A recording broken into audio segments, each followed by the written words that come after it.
الكتاب الإمام ابن حجر الأسقلاني وسمى شيخنا الحبيب علي بن عبد الرحمن الحبسي وسمى الحبيب محمد بن علي الحبسي وسمى الحبيب عبد الرحمن بن محمد بن علي الحبسي وأصولهم وفروعهم وسمى شيخنا ومعلمنا في هذا المسجد وأصولهم وفروعهم من الله جل شأنه بالرحمة والمغفرة وينفعنا بأسرارهم وأنوارهم وعلومهم ونفحاتهم في الدين والدنيا والآخرة. سر الفاتحة. أعوذ بالله من الشيطان الرجيم. بسم الله الرحمن الرحيم. الحمد لله رب العالمين الرحمن الرحيم مالك يوم الدين. إياك نعبد وإياك نستعين. اهدنا الصراط المستقيم صراط الذين أنعمت عليهم غير المغضوب عليهم ولا الضالين. آمين. Sebelum kita mulai kajian kita, mari sama-sama kita bacakan surat Al-Fatihah untuk keluarga daripada Ustadz Nurdin, yaitu Ibu Sidah binti Abdurrahman. Kita doakan mudah-mudahan dengan barakah surat Al-Fatihah Allah lancarkan operasinya, Allah berikan kesehatan, kesembuhan yang sempurna, Allah mudahkan urusannya, Allah panjangkan umurnya fi taatillah, dikabul seluruh doa keluarganya halatinnya. Surah Al-Fatihah. A'udzu billahi minasyaitonir rajim. Bismillahirrahmanirrahim. Alhamdulillahi rabbil alamin arrahmanir rahim maliki yaumiddin. Iyyaka na'budu wa iyyaka nasta'in. Ihdinas siratal mustaqim siratal ladzina an'amta 'alaihim ghairil maghdubi 'alaihim waladdallin. Amin. Bismillah, alhamdulillah. Wassalatu wassalamu ala sayyidina Rasulillah sayyidina Muhammad ibn Abdillah wa ala alihi wa sahbihi wa man tabi'ahum wa walah wa la hawla wa la quwwata illa billah. Amma ba'du.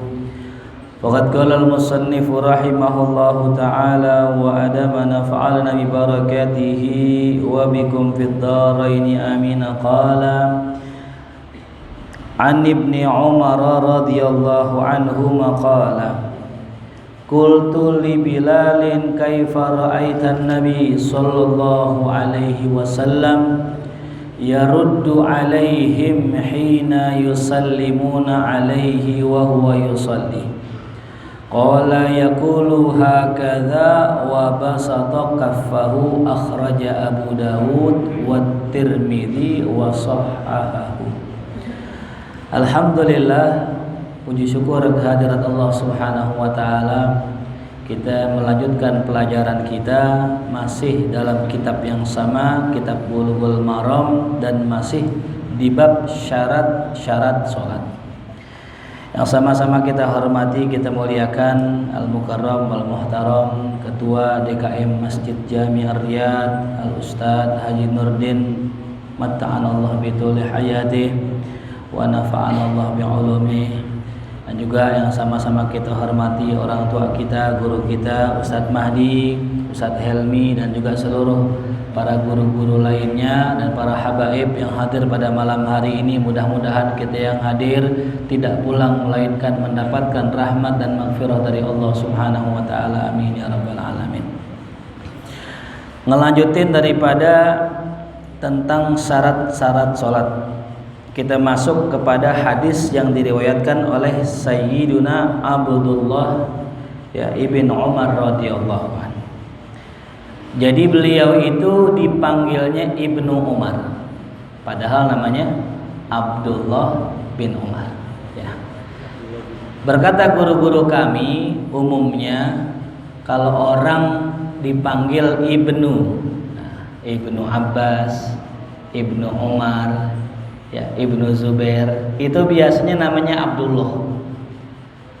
Jadi nggak dinamain namanya, tapi disebut Ibnu Umar karena namanya Abdullah bin Umar. Ibnu Abbas namanya Abdullah bin Abbas. Ibnu Amr bin As namanya Abdullah bin Amr bin As. Nggak disebut nama Abdullahnya karena udah dikenal.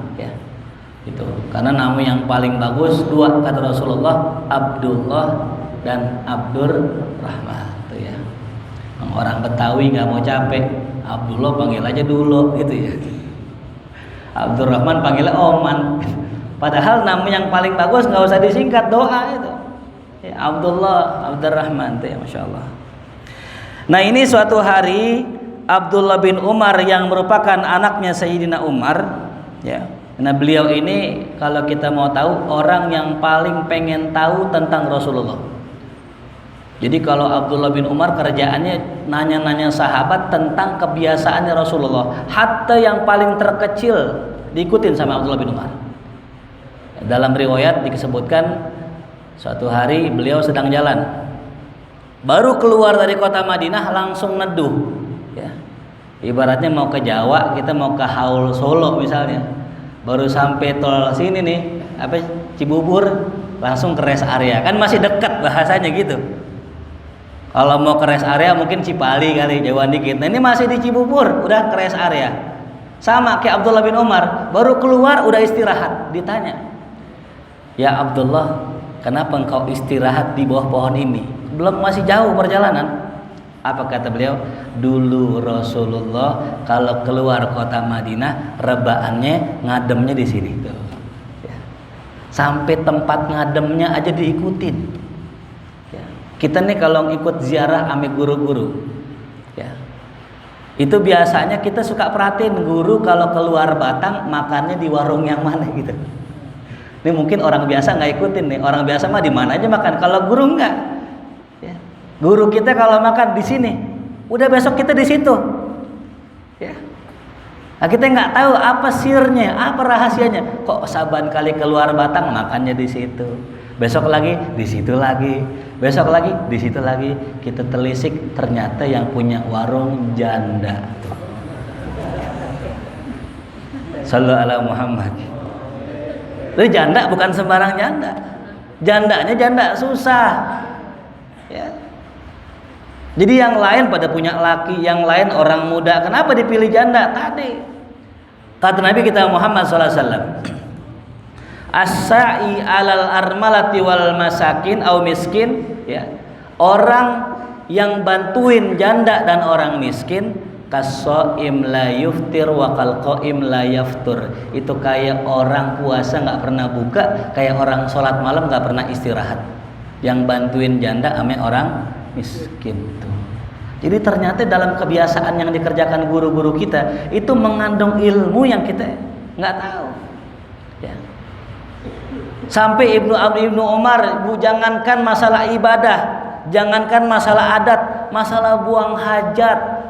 Ditanya Rasul kalau buang hajat di mana? Oh Rasul buang hajat di situ. Di situ. Kenapa? Dia takut kalau buang hajat di selain tanah yang bukan Nabi tempatin buat buang hajat, takutnya itu tanah mulia. Tuh. Maka Abdullah bin Umar sampai buang hajatnya juga ngikutin Rasulullah. Sama kita sebagai murid, ame guru gitu juga kalau perlu. Ya.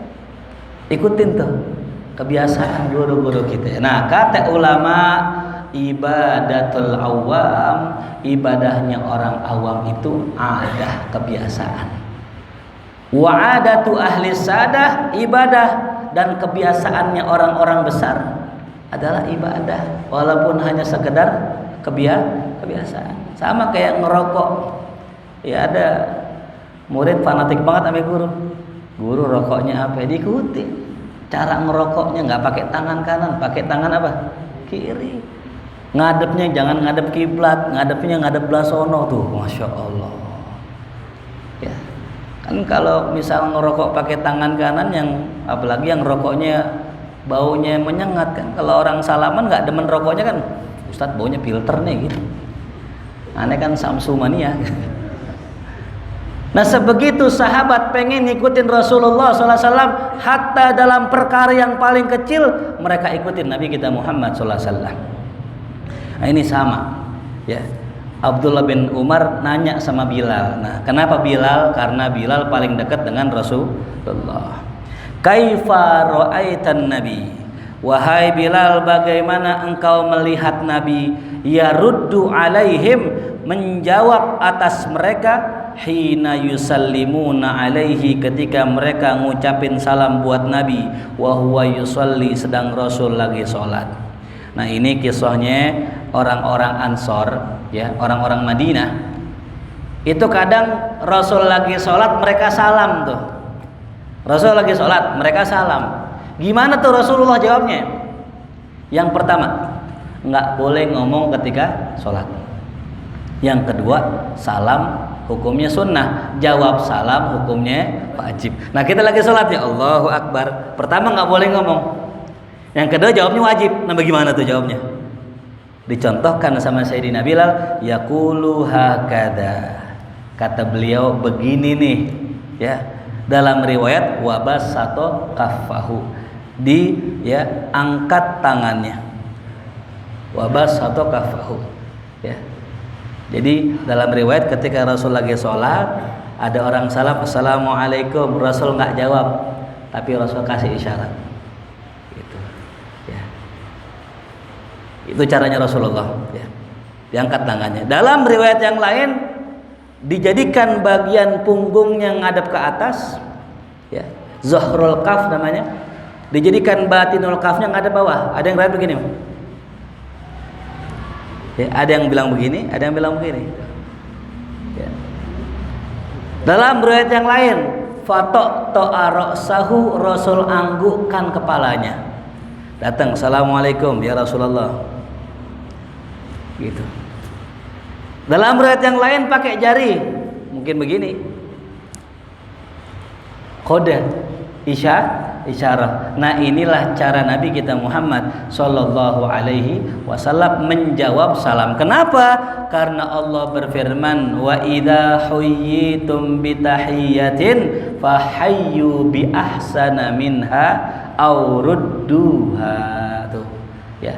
Dalam surat An-Nisa, wa idza huyyitum, apabila kalian dimuliakan, dihormati, maka fahayyu bi ahsana minha, balas tuh penghormatan dengan yang lebih baik, aurudduha, atau yang setimpal.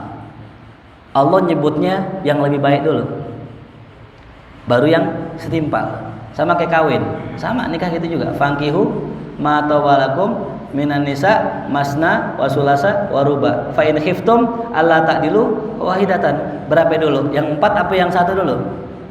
Yang 4 dulu. Artinya apa? Kalau bisa yang banyakan dulu, biar para perempuan nih jangan sampai jadi pezina di zaman itu, ya, di zaman itu. Oh, di zaman sekarang di blacklist kita nih, Ustaz nih, jangan ngajar lagi di sini, coret itu. Enggak, ya sama urutannya. Kalau bisa balas bi ahsana minha, yang lebih baik. Maka suatu hari Nabi kita Muhammad SAW sedang duduk baina ashabihi, datang seseorang laki-laki, sahabat Nabi. Ya Rasulullah, assalamualaikum. Ya. Lalu kemudian dijawab, waalaikumsalam. Tuh, ya. Nabi ajarkan, kalau seandainya orang salam, jawab lebih. Assalamualaikum, waalaikumsalam warahmatullah.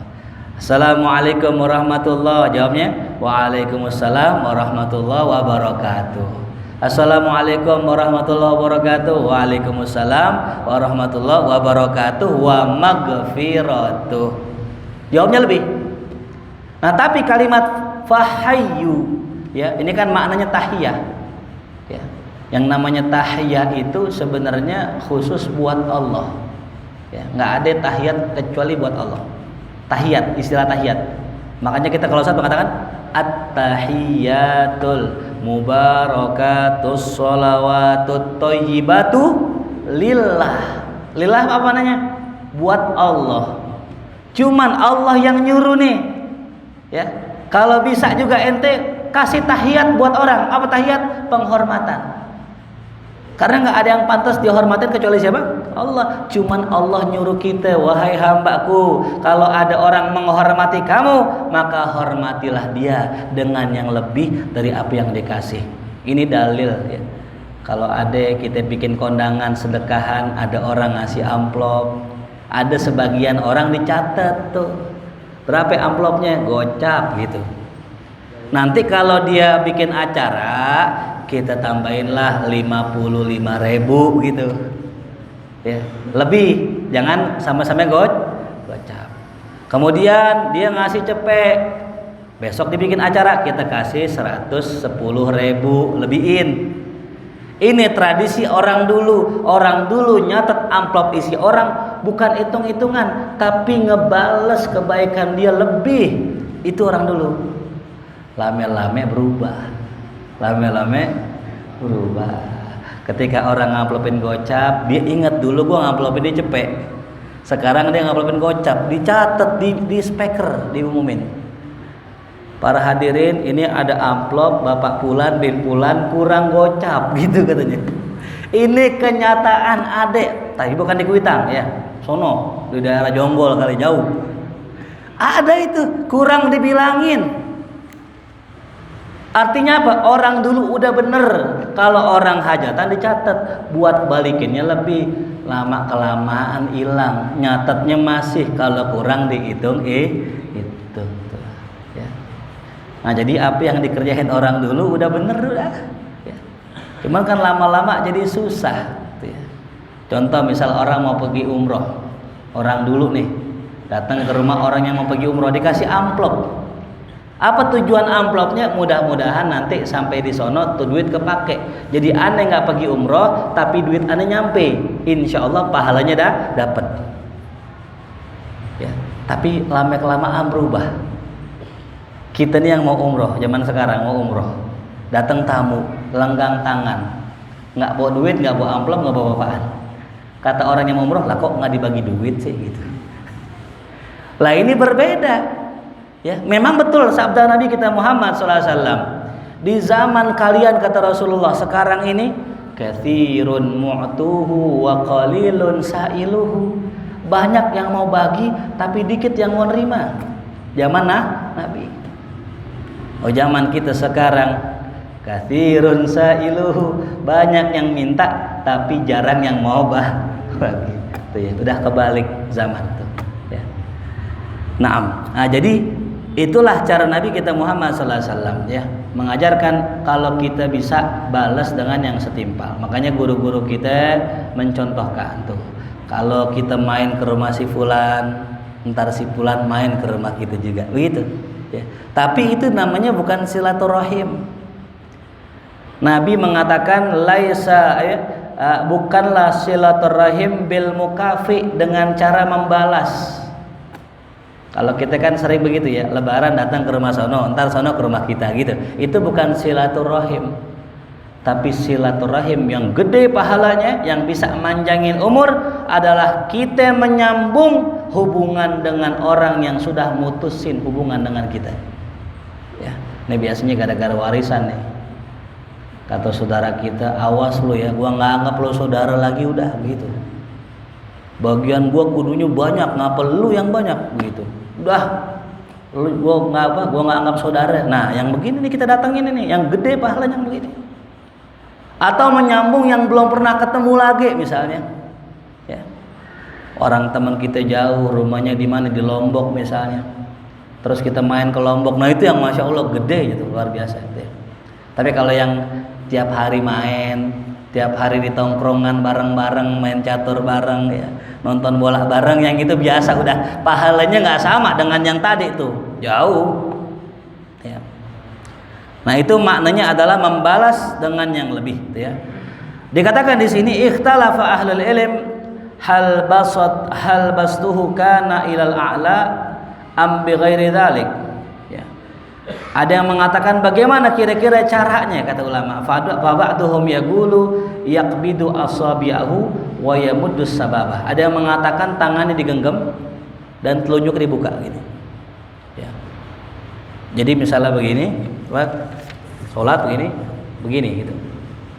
Itu kode ya. Ada yang mengatakan begitu. Ada yang mengatakan yamuddul kaffa kamilan. Dijulurkan tangannya secara sempurna. Nah dari sini kita lihat beragamnya cara Nabi dalam memberikan kode, berarti tidak ada cara yang baku gitu. Ya. Mau begini boleh, mau begini boleh. Ada yang bilang begini. Ya. Yang jelas orang yang disalamin tahu gitu. Ya. Jadi misal assalamualaikum, orangnya di samping ya begini. Assalamualaikum, orangnya di belakang ya begini gitu. Tergantung daripada orang ngucapin salamnya gitu ya. Nah ada yang mengatakan ya, di dalam mazhab kita, mazhab Syafi'i, tetap yang namanya isyarah ya isyarah, hukumnya sunnah menurut mazhab Syafi'i. Jadi kalau misalnya sholat, assalamualaikum, kita nggak jawab, nggak apa-apa. Karena gini, orang salam di luar ke kita nih, assalamualaikum, kita mau begini kek, tahu nggak yang di luar? Enggak. Percuma dong. Buat apa begini orang yang di luar nggak tahu? Nah kasusnya ini Rasulullah, ini Ansor tahu, kaum Ansor.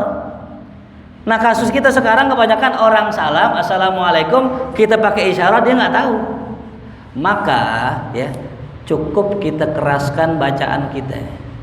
Ya, kalau dia assalamualaikum, nggak usah salam, bacaan kita kerasin. Wujuhu yauma idzin nadhirah. Nah gitu. Atau kalau kita ruku intikal, ucapkan takbarnya keras. Ya. Allahu Akbar. Nah, oh lagi sholat gitu. Dan karena tadi jawab salam hukumnya wajib, berarti belum tuntas tuh, masih ngutang. Nanti pas assalamualaikum warahmatullah, assalamualaikum warahmatullah, waalaikumsalam, baru jawab gitu ya. Jadi ditunda sampai kapan? Sampai salam habis sholat. Karena mengisyarah itu hanya sunnah saja. Sampai sini jelas? Itu tentang salam. Ya. Bagaimana ada satu kasus dia berbicara tapi dengan bacaan ayat Al-Quran, artinya dengan kalimat bahasa Arab tentu di Al-Quran. Mungkin agak panjang. Ini orang punya anak Yahya, bapaknya orang alim. Begitu dia sholat hujan gede, bapaknya lagi jemur tuh kitab. Dia jawab begitu hujan, bapaknya ngomong ya Yahya kuntu kitab berbuah. Nah itu mereka batal nggak? Baik, ya. Orang bisa saja ya. Ketika lagi sholat, misalnya tadi ada anak namanya Yahya, abahnya lagi jumur kitab gitu di luar, atau enggak kitabnya lagi di luar lupa dimasukin, hujan, tahu-tahu abahnya lezat, ya Yahya khudil kitab biquwwah. Nah ini kata ulama Syafi'i dua, kalau niatnya baca ya, niatnya baca nggak batal ya, tapi kalau niatnya ngingetin ngasih tahu batal. Ngasih tahu ya, ngasih tahu orang batal gitu. Tapi kalau niatnya baca Quran dan ditambah ngingetin dua nih nggak batal, karena masih ada niat baca gitu ya. Nah, jadi kalau kita berbicara misalnya dalam sholat, kalau memang bacanya Quran tergantung nih niat. Kalau niat ngingetin doang batal, tapi kalau niat baca dengan ngingetin kagak batal gitu. Nah, lalu kemudian ada 9 tempat orang makruh ya diucapin salam. Kapan kira-kira ya orang itu makruh diucapin salam? Yang pertama tulis orang yang lagi kencing. Orang yang lagi kencing ya, lagi kencing, assalamualaikum gitu. Ini kencingnya di luar pastinya ya, bukan di WC, nggak mungkin orang salam di WC.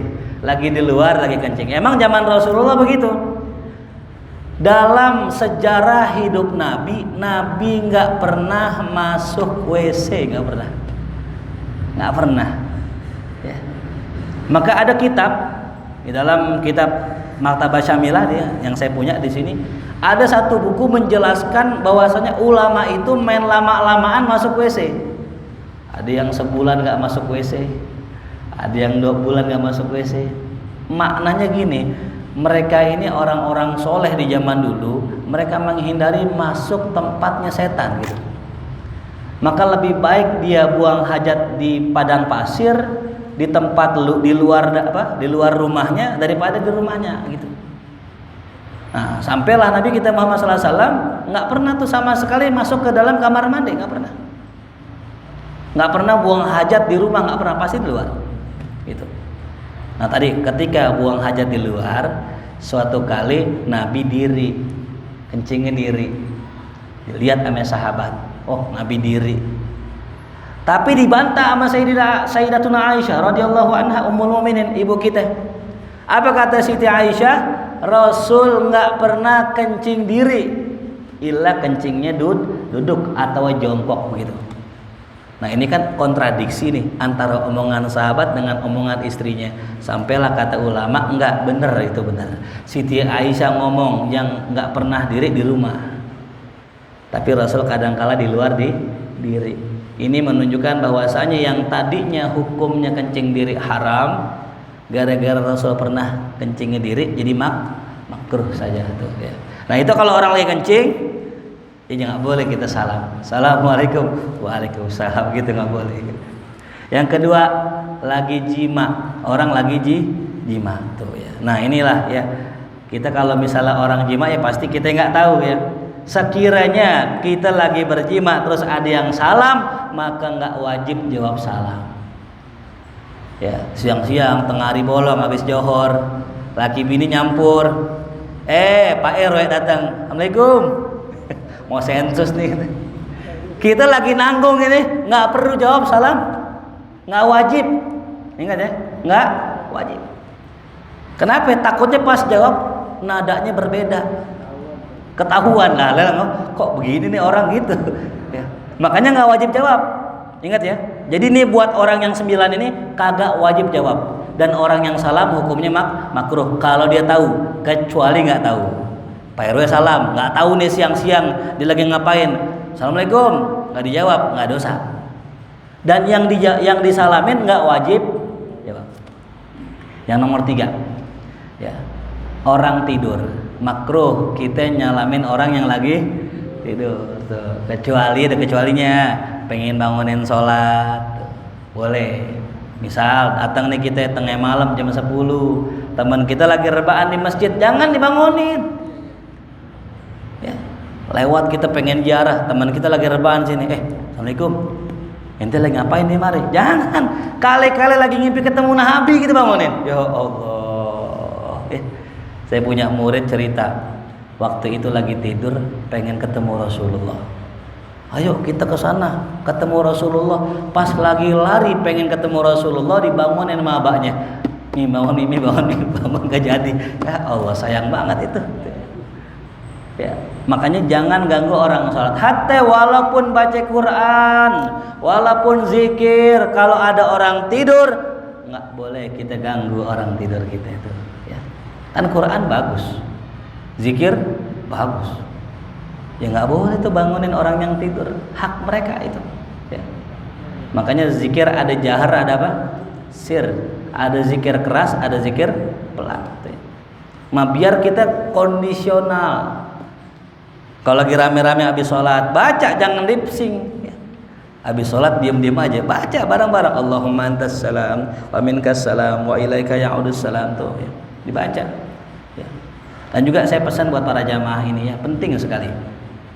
Kita ini ibadah itu banyak salahnya, ibadah banyak nggak khusyuknya, ibadah banyak riyaknya, ujubnya. Kata Ibnu Athaillah, orang yang taat justru lebih sangat butuh ampunan Allah ketimbang yang maksiat. Ya. Kenapa kok bisa begitu? Orang lagi taat, lagi rajin ibadah, kadang-kadang keselip ujub, keselip riyak, keselip takabur itu. Dan itu sifat Allah Subhanahu wa taala yang enggak boleh hamba milikin. Makanya Nabi ngajarin kita kalau kita habis sholat jangan pernah tinggal 3 istighfar. Astagfirullahaladzim, itu jangan tinggal tuh. Ini kebiasaan salaf kita.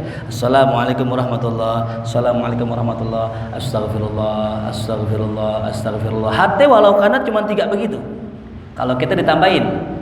Dalam kitab Tuhfatul Murid Syarah Jauharatul Tauhid dijelaskan ya oleh Syekh Ibrahim ya, bahwasanya kalau kita istighfar mau aman bacanya gini, Astaghfirullahalazim li wali walidayya wali ashabil huquqi alayya wali jami'il muslimin wal muslimat wal mu'minin wal mu'minat al ahya'i minhum. Itu kalau kita baca itu ntar di hari kiamat amalan kita aman, nggak bakal diambil sama orang. Ya, Astaghfirullahalazim li wali walidayya. Cuma kalau pengen singkat boleh Astaghfirullahalazim, Astaghfirullahalazim, Astaghfirullahalazim alladzi la ilaha illa huwal hayyul qayyum wa atubu ilaih min jamil ma'asi waz dzunub wala haula wala quwata illa billahil azim. Boleh diperingkas lagi Astaghfirullah, Astaghfirullah, Astaghfirullah, Allahumma antas salam. Yang penting jangan tinggal istighfar. Ya, itu kata Ibnu Athaillah, orang taat justru lebih butuh istighfar ketimbang orang yang maksiat. Karena orang yang maksiat nih, saban ketemu orang soleh, saban ketemu orang taat, malu dia, malu. Ya Allah kiai, ya Allah ustadz, ngumpet kadang. Ya. Dia malu, dia merasa rendah, dia merasa nggak pantas ketemu orang soleh. Namun berapa banyak orang yang taat, orang yang ibadah, ketika ketemu ahlul maksiat merasa lebih baik. Itu lebih gede dosanya. Makanya kata ulama, antara dosa riya dengan dosa zina masih gedean riya. Ngeri gitu. Ya. Makanya tadi jangan lepas istighfar. Lalu kemudian diantara makruh mengucapkan salam adalah ketika orang ngantuk.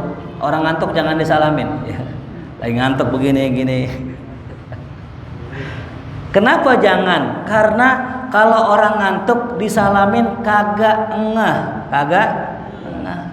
tahu ngeh ya? Kagak sadar. Nanti dia nggak jawab tuh. Dan ketika dia nggak jawab, dosa nggak? Gara-gara siapa dosa? Ya. Dalam kitab Tanbihul Mughtarin ada seorang ulama wali min auliyaillah. Ini dia nggak pernah ngucapin salam sama orang, nggak pernah. Apalagi orang-orang yang fasik, orang-orang yang jarang taat, jarang ibadah, dia nggak pernah salam buat orang. Ditanya, ya Syekh, ana lihat antum kayaknya nggak pernah ngucapin salam. Justru orang yang salam sama antum, bukan antum salam sama orang. Apa jawaban tuh Syekh? Begini. Saya kalau ngucapin salam ke orang, terus orang itu nggak jawab, dosa nggak? Gara-gara siapa dia dosa? Gara-gara kita yang salam. Aneh nggak mau bikin orang jadi dosa. Biar dia yang salam sampai aneh. Kalau dia salam, aneh pasti jawab. Dapat pahala nggak? Aneh dapat dosa nggak? Enggak tuh. Sallallahu alaihi Muhammad. Nah, itu wali begitu. Jadi yang dipikirin bukan hanya pahalanya dia, tapi bagaimana jangan sampai orang dosa. Itu wali begitu. Ya. Bahkan ada seorang solihin, ya, jadi imam. Ya. Pokoknya tiap sholat nggak mau jadi makmum, gitu. Maunya jadi imam. Sampai jamaah bingung, ini kok orang pengen banget jadi imam. Ditanya, ya Syekh, kenapa antum pengen banget jadi imam terus? Apa jawabannya? Aneh kagak pengen mengerjakan sesuatu yang khilaf. Ya, karena al-khuruj minal khilaf mustahab. Keluar dari perbedaan ulama itu dianjurkan. Kalau saya jadi makmum, si makmum kata Imam Syafi'i wajib baca Fatihah, kata Imam Hanafi kagak wajib. Khilaf nih, aneh ogah jadi makmum yang khilaf-khilaf. Aneh maunya jadi imam. Imam Syafi'i mewajibkan baca Fatihah, Imam Hanafi mewajibkan baca Fatihah. Ulama sepakat, aneh mau jadi imam. Subhanallah. Lebih jauh pandangan daripada orang biasa. Ya. Sampai ada orang soleh wali tiap hari kerjaannya beli khamr. Tiap hari kerjaannya beli khamr, beli minuman. Bukan buat diminum, dibeli berkerat-kerat sampai rumah dituang, dibuang tuh minuman. Biar hari ini kagak ada yang kedapatan minuman. Allah. Sampai masyarakat gedek, masyarakat benci, dianggap kiai fasik katanya, karena tiap hari beli minuman. Kata bininya, bang, udah jangan lagi beli gituan, udah orang-orang ngomongin abang. Ayah tahu abang soleh, tapi abang diomongin orang. Nggak apa-apa deh, tenang. Allah yang maha tahu siapa abang. Subhanallah, ketika meninggal di tengah jalan kagak ada yang mau gotong. Kenapa? Kiai fasik jangan diurusin. Nggak ada yang gotong, tapi subhanallah ada seorang wali min auliyaillah. Ya. Dalam perhatian ada yang mengatakan raja ngimpiin, ya, ngimpi disuruh nyolatin itu jenazah. Akhirnya langsung raja yang turun ngurusin tuh jenazah. Barulah diceritain sama bininya, ternyata selama ini lakinya beli khamar bukan diminum tapi dibuang. Barulah orang menyadari ini adalah orang soleh. Nah, saya husnuzon juga mungkin jamaah beli rokok buat dibakar tuh ya. Kan rokok kata ulama Saudi haram gitu ya. Ustadz kok antum ngerokok aja? Aneh lagi bantuin ngabisin ini nih. Biar orang pada ngerokok gitu kata itu. Nah, jadi begitu ya. Lalu kemudian kapan lagi orang ya nggak boleh ngucapin salam? Ketika orang lagi sholat tuh ya. Orang kalau lagi sholat jangan diucapin apa? Salam. Makruh hukumnya. Lalu kemudian yang keenam ketika azan dan iqamat. Yang orang biasa Allahu Akbar, Allahu Akbar. Assalamualaikum. Waalaikumsalam gitu. Jangan disalamin. Kapan lagi? Kalau lagi di kamar mandi. Lagi ngantri kamar mandi. Assalamualaikum. Enggak. Orang yang di luar makruh, yang di dalam enggak wajib jawab. Ya. Yang kedelapan, orang lagi ngunyah makanan. Nah, ini lagi sering nih kita lagi makan. Tahu kita lihat nih ada orang lagi makan, kita salam. Assalamualaikum, enggak sunnah. Dan enggak wajib dijawab gitu ya. Kadang-kadang kita kan lagi maulid, lagi makan, teman kita pulang, kita lagi ngunyah nih, dia salam, assalamualaikum, nggak wajib dijawab. Kalau jawab pun nanti apa? Muncrat tumpah makanannya. Dan yang terakhir ketika lagi khutbah, lagi khutbah di mimbar tuh ya, jangan diucapin salam, makruh, dan yang khutbah juga nggak wajib ya jawab. Nah itulah 9 waktu di mana orang makruh mengucapkan salam. Lalu kemudian hadis yang selanjutnya ya, hadis yang diriwayatkan oleh Abi Qatadah radhiyallahu anhu, qala, ia mengatakan, kana Rasulullah sallallahu alaihi wasallam yusalli wa huwa hamilun Umamah binta Zainab fa idza sajada wada'aha wa idza qama hamalaha. Nih hadis yang baru dari Sayyidina Qatadah radhiyallahu an, Rasulullah yusolli ya, pernah sholat dalam kondisi menggendong cucunya. Nah, cuman bukan Hasan Husain nih, cucunya namanya Umamah binta Zainab, anaknya Sayyidah Zainab. Ini Sayyidah Zainab yang dulu menikah dengan seorang non muslim ya, akhirnya muslim ketika di Madinah. Nah ini Rasul suatu hari sholat menggendong Siti Zainab. Faida sajada, kalau Rasul sujud ditaruh ya, gitu. Nah inilah ya dalil bahwasanya boleh bawa anak ke masjid ya. Kira-kira kalau anak digendong umur berapa itu? Bayi ya, 2 tahun 3 tahun tuh, ya. Kalau udah ukuran begini nih mah kagak digendong, ini yang begini nih. Lepas juga muter sendiri udah tuh ya. Ya pasti kecil digendong, makanya digendong tuh ya. Nah inilah yang menjadi perdebatan di kalangan ulama. Bahkan dalam riwayat lain dikatakan Rasul gendongnya pas sholat subuh ya, ada keterangan jadi gendongnya pas sholat subuh. Nah ini dalil ya tadi, pertama boleh bawa anak kecil ke masjid walaupun masih bayi. Yang kedua bolehnya sholat sambil gendong anak bayi tuh ya. Nah cuman begini yang jadi khilaf, orang kalau gendong anak bayi banyak bergerak nggak? Ya. Naruh, angkat lagi. Dalam adab kita tidak boleh bergerak lebih dari 3 kali gerakan sendi besar. Contoh, Allahu Akbar. Kalau gerakan begini 1 sendi nih. Kalau yang ini enggak, ini sendi kecil. Jadi kalau kita gerak begini 1 terus begini nggak batal. Nah masalahnya gendong bayi. Allahu Akbar, gendong bayi. Tadi ke sono tak ke sini terus. Bahkan dalam riwayat ini Sayyidah Zainab ini sampai naik ke pundaknya Nabi. Coba bayangin. Salat bukan digendong lagi, naik ke pundak. Ya, kayak orang nonton konser dangdut begitu tuh. Naik ke atas ke pundak sini tuh. Rasul salat, subhanallah. Turun, gue turunin lagi. Nah sehingga kata sebagian ulama ini hadis dalil bahwa ya gerak lebih dari 3 kali nggak membatalkan sholat. Kata sebagian ulama, ini hadis Abi Umamah nih, ya Umamah binti Zainab ya. Tapi dibantah sama Imam Syafi'i. Nah ini nih, apa bantahannya? Kata Imam Syafi'i itu Umamah binti Zainab kagak digendong sama Nabi, tapi dia gelandutan. Nah ya gelandutan.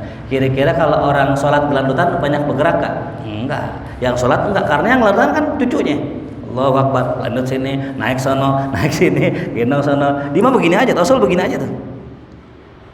Ini kata Imam Syafi'i itu ya. Nah dibalas lagi ya, justru bukan gelandutan kata mazhab lain. Dalam riwayat yang lain Nabi bawa dari rumah. Dibawa dari rumah sampai ke masjid, sholat Nabi gendong dan sambil merapatkan saf. Dibantah lagi sama Imam Syafi'i, dibalas lagi, dibantah lagi. Apa katanya? Ya boleh-boleh aja Rasul gendong cucunya, kan kondisi darurat, bukan kebiasaan. Tetap bergerak 3 kali haram, bergerak 3 kali batal. Kondisi Nabi kondisi darurat. Karena kan ya ini anaknya Rasulullah bukan orang kaya, kagak cukup buat bayar tukang urus bayi, maka Rasul sendiri pada saat itu yang menggendong bayinya, dan dianggap gerakan lebih dari 3 kali sebagai gerakan darurat. Jadi ini main adu argumen nih ya, bagaimana ulama tuh ya. Nah jadi kita tetap pakai ya. Kalau kita sholat Allahu Akbar terus gendong bayi ya, itu kondisi apa tadi? Darurat. Jangankan gendong bayi ya.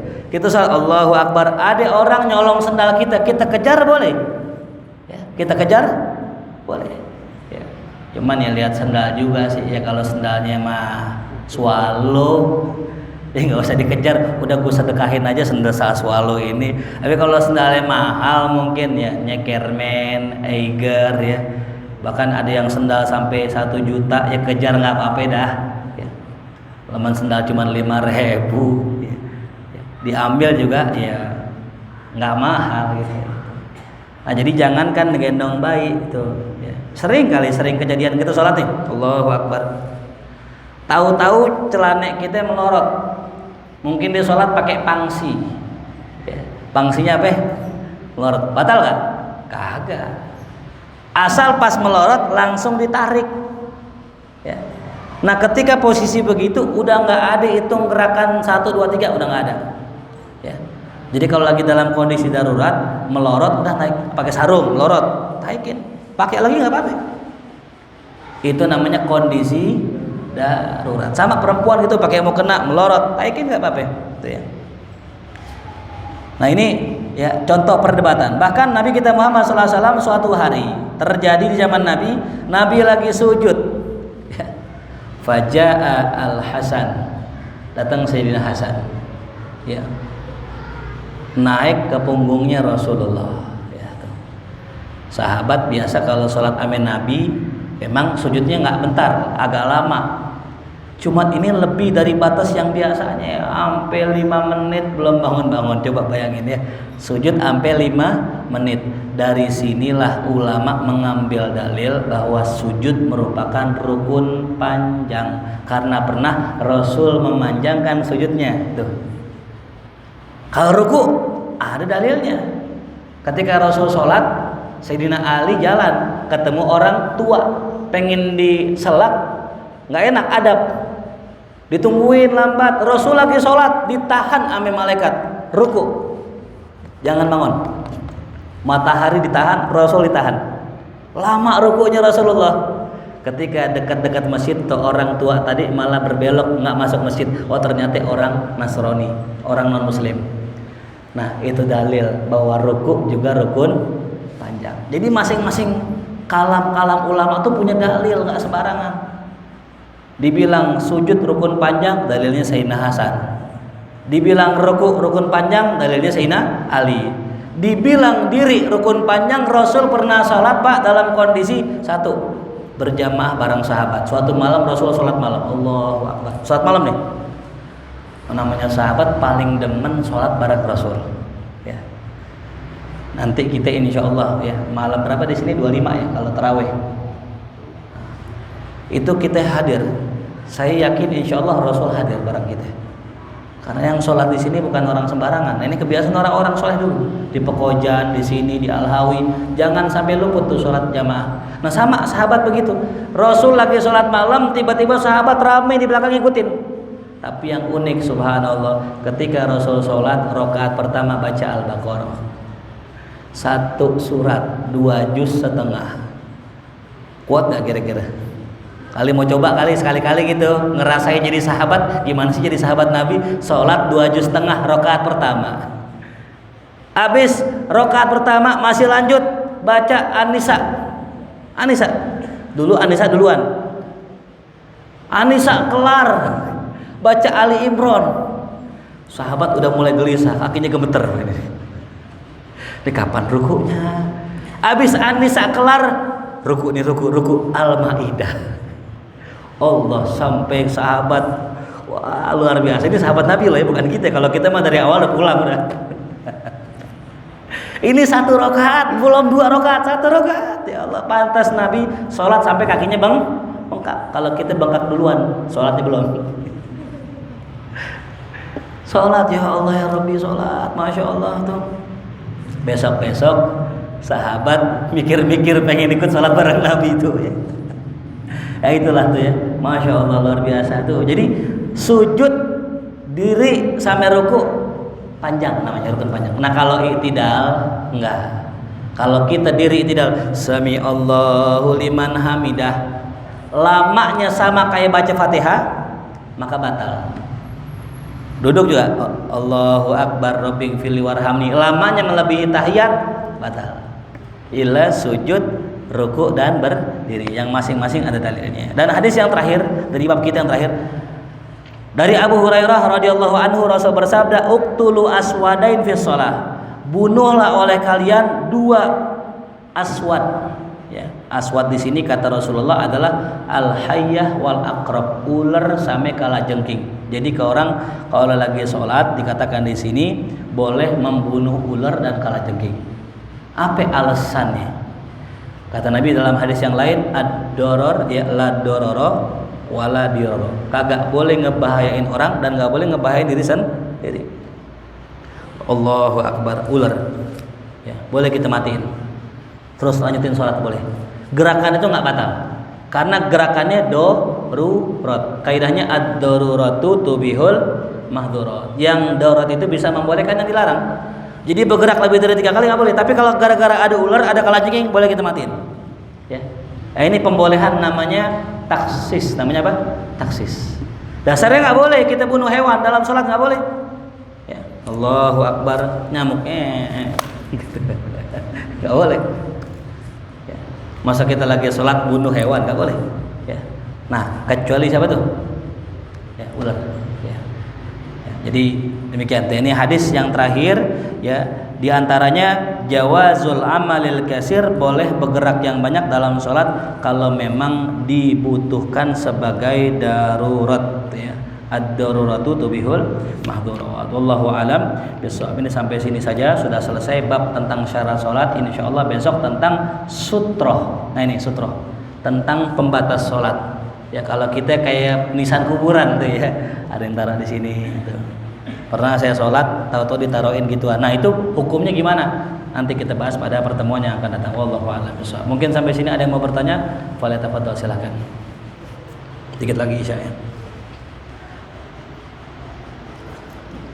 Fadhal yang mau nanya silakan. Baik, Fadhal.